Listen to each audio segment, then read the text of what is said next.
Remember, my son, only put it on your lips when you want to talk to the woman you desire. She will chase you forever. Thank you, Baba. Babes for this kingdom go hear him. He walked out of the hut with excitement and was heading towards Amaka, the girl who was playing hard to get. He applied the balm, not knowing the first lady he would meet was the Chief Priestess, the terror of the entire village. When he met her on the road, he turned around wondering if he should run, but the priestess, being the aggressive, power-driven one, was already questioning his existence. He refused to speak, but after the Chief Priestess continued to insult and shout at him, he thought to himself the charm shouldn't work on a high priestess like her, so he spoke up. Suddenly, he saw the expression on the Chief Priestess change. The angry, proud look softened into a gentle, shy smile. The air around them shifted, and all the birds perching around the trees all flew away. The Chief Priestess stood swaying like a shy lady being wooed by a man, and her guards stood watching in surprise. Chigozie was shocked when he saw it worked on the Chief Priestess, and was more shocked by the next thing that came out her mouth. "My husband, only me and you and no one else forever." The guards all gasped in shock, and they ran away. The Chief Priestess kissed Chigozie and ran away shyly, leaving him stunned. Chigozie didn't know what was happening. He didn't expect it to work that fast.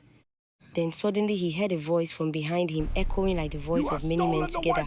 "You have stolen the wife of the gods, Chigozie. Get ready to battle for that which you took." He turned around and saw a whirlwind, dressed in a garment, with eyes staring at him, and he ran with all his might. He ran while shouting, "Hey, help me, ooh, hey." As he ran, he saw the tree smiling at him, also shouting, "You took my wife. Get ready for battle, Chigozie." Chigozie ran until he entered the village. He ran into his hut, locking his door, not sure of what to do. He only used a love charm on the Chief Priestess, and now he has started seeing things.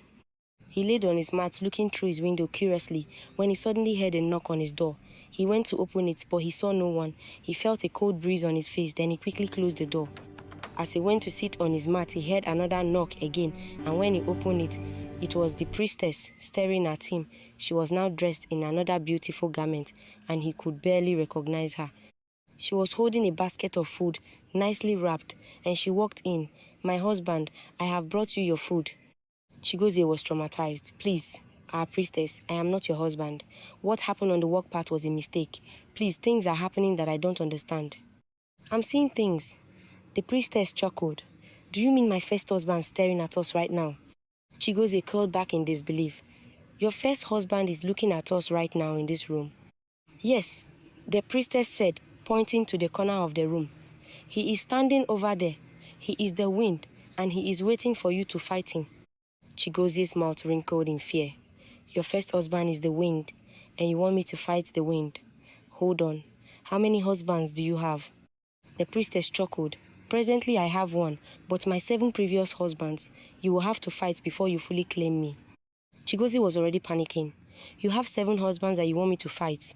Sorry, I can't claim you. Please, I'm not doing anymore." The priestess chuckled and sat on the mat. "Even if you don't want to do anymore, I've already claimed you. I have waited for someone to claim me for years, but no one came. Only you, my husband. Please, eat and be strong. My husband, the battle you will fight this night wouldn't be an easy one."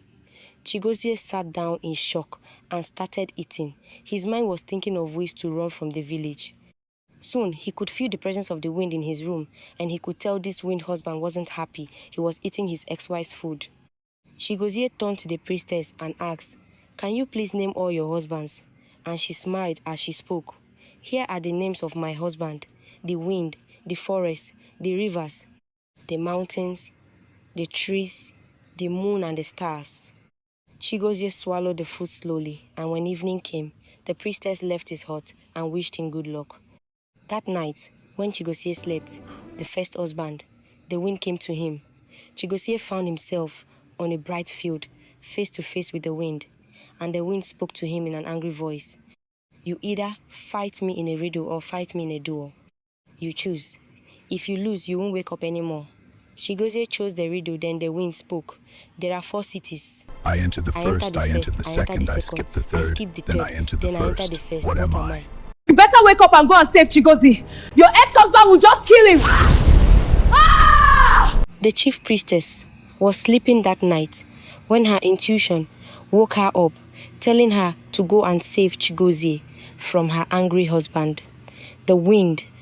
She quickly got up and flew out through the roof. While Chigozie was still battling with the wind and his riddle, he had already used 2 answers out of his 3 options and was dreading the idea of not waking up anymore. That was when the priestess landed at his place. Wake up! She tried to wake him up, but he couldn't wake, so she decided to interfere and entered into his dream realm. There, when she arrived, she whispered the answer to him. The answer is the wind, my husband. Chigozie eagerly told the whirlwind the answer, but the angry husband wasn't satisfied. He shouted and told Chigozie he had cheated, but the priestess carried him and flew away before the wind could do anything. When he woke up, they both ran out of the hut. But as they ran, the second chief priestess husband came. The moon, he was holding a whip and was ready to batter Chigozie's body. As they both ran through the village streets that night, the moon whipped Chigozie multiple times as he ran until he finally stopped. He challenged the moon to come down in his own size and fight him if he really loved the chief priestess, and the moon agreed and came down. After the moon landed, Chigozie challenged the moon to a slapping competition, and the moon accepted.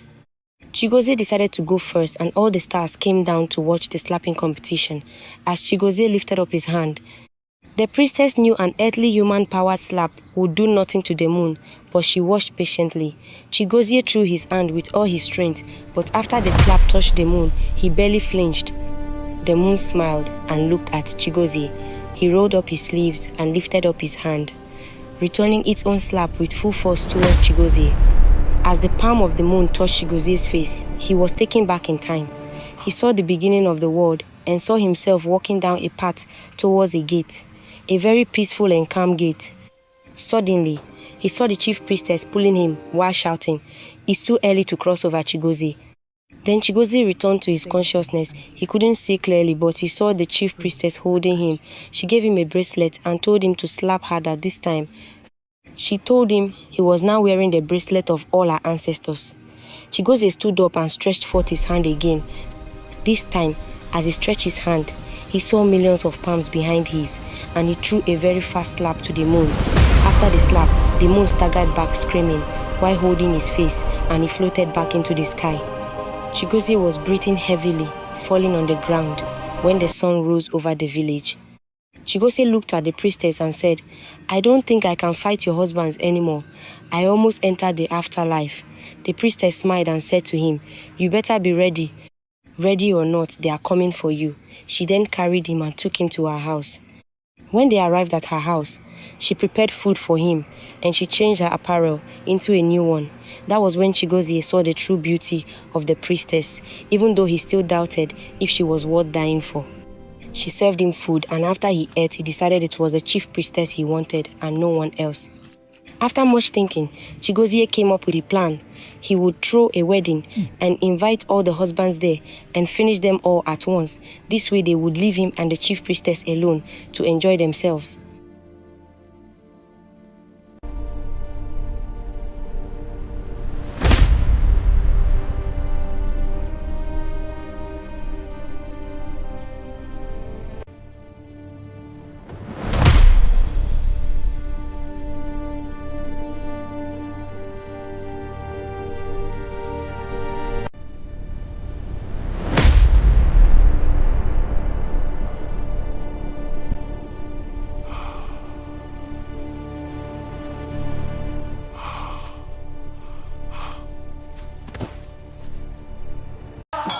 Tomorrow is my wedding. I want all of you to be there. The following day, Chigozie informed the whole village about his wedding to the chief priestess. It would take place the very next day, and he invited them all. The villagers all grumbled, whispering about the ways Chigozie would die when the gods were done with him. The next day arrived. Chigozie and the priestess got ready, and they marched to their wedding ceremony, but no one came to the wedding. No one came out of their houses. Even the chickens in the village didn't come out to crow that day. But Chigozie didn't care. No one was going to stop him and his wedding. He walked with the chief priestess, and when he reached the village altar, all the previous husbands of the chief priestess appeared at the ceremony. The wind, the moon, the stars, the rivers, the mountains, the trees, and the forest. The forest spoke while pointing to Chigozie. A man who takes the food of the jungle should get ready to be food himself. And Chigozie responded, whoever claims my missing rib should get ready to chew on the entire skeleton. The 7 husbands looked at themselves in disdain. Then the rivers, which was a woman, shouted, Chigozie, you better give me back my woman. Before I flood you and your entire family, Chigozie walked into their middle confidently and shouted, why would 7 beings claim a woman? I don't see 7 husbands. I see 7 clinger. Fight yourselves, and the winner will claim the chief priestess. All the husbands remained silent, then they agreed and they began to fight. They fought with so much terror that half of the village got destroyed. By the time they were done, only the river was left standing. Chigo then put the love charm on his mouth and walked up to the river. He said, congratulations, rivers. You are now my wife. And the charm also walked on her. What is this? My hands are glowing. It's pulsing through me. I can't control it. I'm coming! Chigozie was now the husband to 2 wives. But unknowingly, to him getting married to the river made him a god himself. He was starting to become something he didn't plan, something he didn't know. As Chigozie smiled with the river goddess, his body began to glow and he became lighter, floating off the ground. His body continued to glow and dissolve as he floated up the sky. He was transforming into the rain, the husband of the river. He shouted, but instead of words to come out of his mouth, the clouds roared with thunder. The chief priestess and the river goddess looked up as Chigozie continued to float up, his being now transforming into the rain. And soon, Chigozie was no more seen. The rain fell heavily and angrily that evening and throughout the night as the river goddess returned and the chief priestess went back to her house. Chigozie was never seen again after then, and some people whispered about hearing Chigozie's voice shouting angrily through the thunder every time it rained. The chief priestess and the river both got pregnant for Chigozie, but no one ever believed he was the father, and nobody ever saw Chigozie after that time. Moral lesson: don't use dark ways to get what you want. Do things the right way. Don't be greedy.